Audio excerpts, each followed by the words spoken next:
Ellen White wasn't the first or only person to receive visions during this time period. Two men also received the gift of prophecy, but each one would have vastly different experiences and outcomes in their lives and ministry. God often overlooks people that are qualified in an earthly sense and uses those whom others might not. Academic qualifications, eloquent speech, and a popular personality are all valued by society, but God looks for the person who is humble, who, if they are used, will bring honor to God. The first person worthy of our mention is William Foy.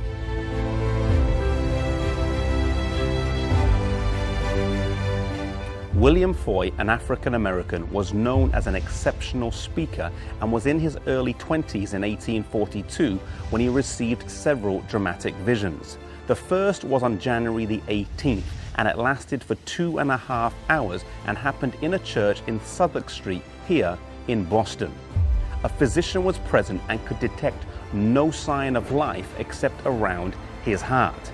His breath had left him. He had a second vision on February the 4th that lasted for 13.5 hours and was instructed to share this vision with others.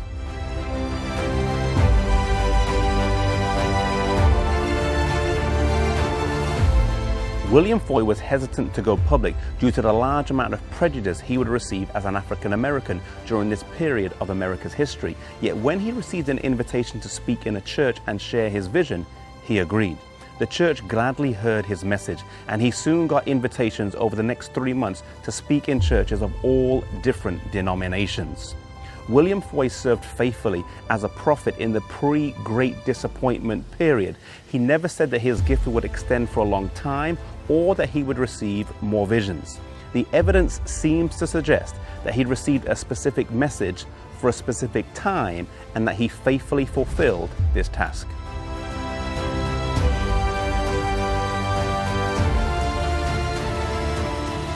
The second man to receive visions was named Hazen Foss.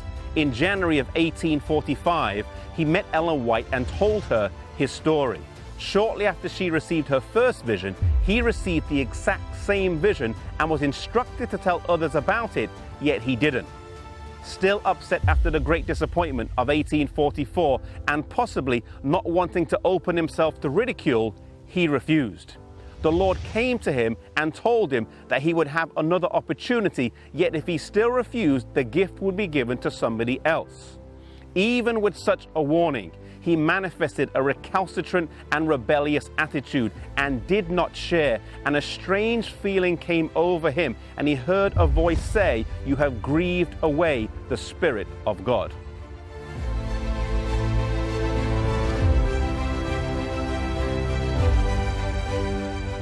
Frightened and horrified, he decided he would share the vision and called a meeting of the Advent believers.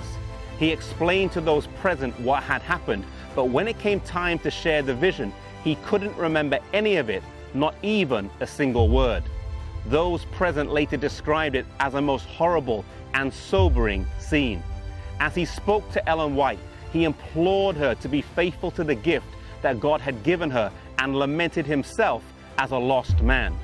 He would live till his 70s and lies buried here, but in his life he would never show any more spiritual interest again.